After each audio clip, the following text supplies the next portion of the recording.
Hello Instagram, I hope you're all doing well. So I've decided to move to the sofa, which is a beanbag and several cushions in front of a rug. So yeah, that's how my life is looking. But well, how are you all doing? Like, it's been a lot. It's been a lot this week, and I had days where I went on Twitter and was like, whew, child, what is going on? And I had some days like it was just starting to affect me. And I think that's the thing. Like, you may have one day where you're like, yes, I'm going to be productive. I'm going to learn Russian. I'm going to make a bolognese. And then you're like, I'm just going to stare at this wall for the whole day. So I've accepted, each day I may feel different. I may feel different every hour. Like, I have to accept that. That is my life right now. I would say if you're self-employed or working from home for the first time, just accept that this week is a figuring it out week, because we don't know what's going on.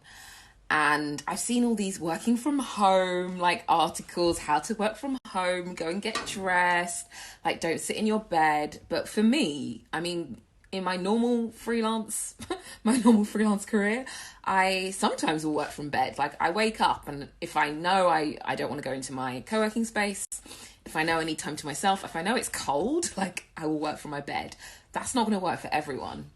But I think it's about reflecting, really asking yourself, like, how do I feel in this moment? Because sometimes I will go to my co-working space and I won't be productive because I'm having one of those days. So it's fine. If you're working from home in like a onesie, if you've got no makeup on, as she says when she's put makeup on for the first time in days, I had to take some. So the first podcast was a great listen, because I think it said, like, the first step is to just sit in your feelings. So instead of thinking, I need to be positive, got to feel positive, the first thing that happens is that you're like, no, I'm not positive, but I'm telling myself to be positive, but I'm not actually positive, and blah, like, what's going on? So that podcast just said to sit in your feelings. So I guess I'm just sitting, literally, these are my feelings.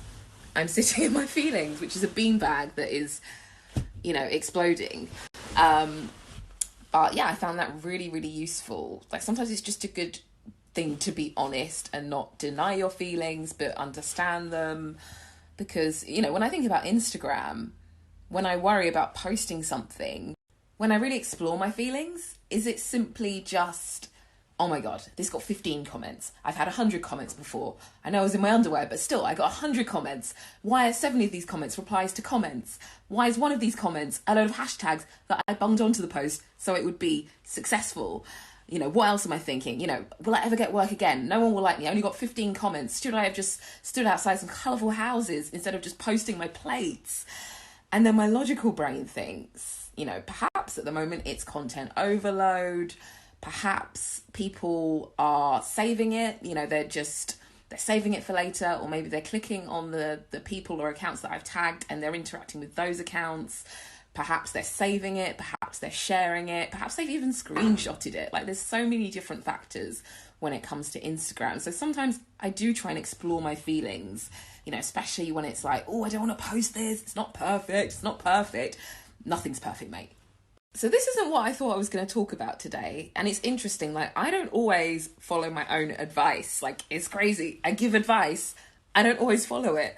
But that is just something I have to accept. And also, I'm sharing this, wannabe therapist talk. Like, I've never studied anything like this. But I think I'm just sharing, the perspective of someone who is learning and growing. Like, what do I sound like? I don't know what I sound like.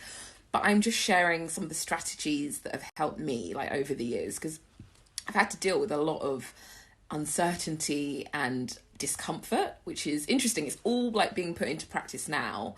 And even, like, as a freelancer, my life is pretty uncertain, And most years I have no idea what's going to happen. And, I'm also single. Maybe I won't be single after this because I'll need to go out. But again, like, I don't have a wedding to look forward to. I have no holidays planned. So each year I'm like, what is going to happen? What is going to happen? And it's weird, like, with the benefit of hindsight, I can look back at all these years and put them into context. This month was a a low month, but then it got better because of this, and then, you know, the peaks and troughs. And I know it's hard, like when you're in a situation, it is so hard. So I'm just sharing, you know, these words of comfort, and, you know, we're all in this together. Are you sitting in your feelings? Are you sitting on an office chair? What are you doing? How are you feeling? Oh, keep whacking this. Like, this is real. This is real life. But anyway, I hope you have a good Friday.